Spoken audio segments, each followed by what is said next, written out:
ഞാൻ ദേവികയുടെ ഫാദറാണ്.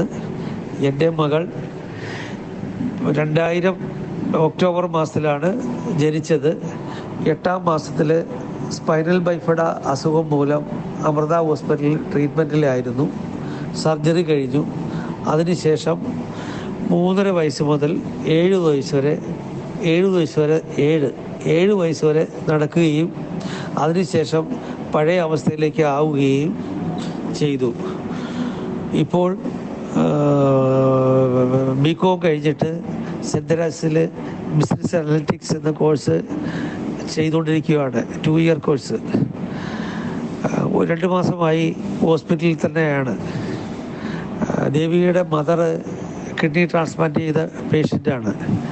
കഴിഞ്ഞ 2023 March 19 medical ട്രസ്റ്റിൽ കിടന്ന് അസുഖം മൂലം മരണമടഞ്ഞു. ഇപ്പോൾ ദേവിക ഡയാലിസിസ് ചെയ്തുകൊണ്ടിരിക്കുകയാണ്.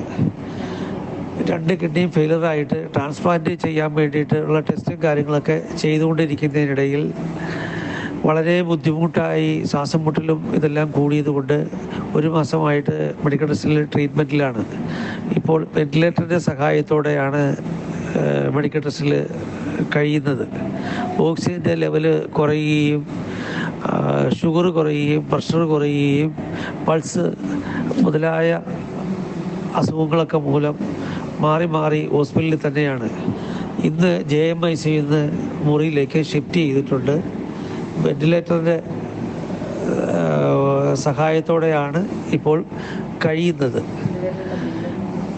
ഇതുവരെയുള്ള ട്രീറ്റ്മെൻറ്റും കാര്യങ്ങളൊക്കെ 5 ലക്ഷം രൂപയൊക്കെ ആയി. എനിക്ക് ഇൻഷുറൻസ് ഒന്നുമില്ല. അപ്പോൾ ഇനിയുള്ള ട്രീറ്റ്മെൻറ്റും കാര്യങ്ങളൊക്കെ ഭയങ്കര ബുദ്ധിമുട്ടിലാണ്. ഞാൻ റിട്ടയർ ചെയ്തൊരു എംപ്ലോയിയാണ്. എൻ്റെ മകൻ പഠിച്ചുകൊണ്ടിരിക്കുകയാണ്.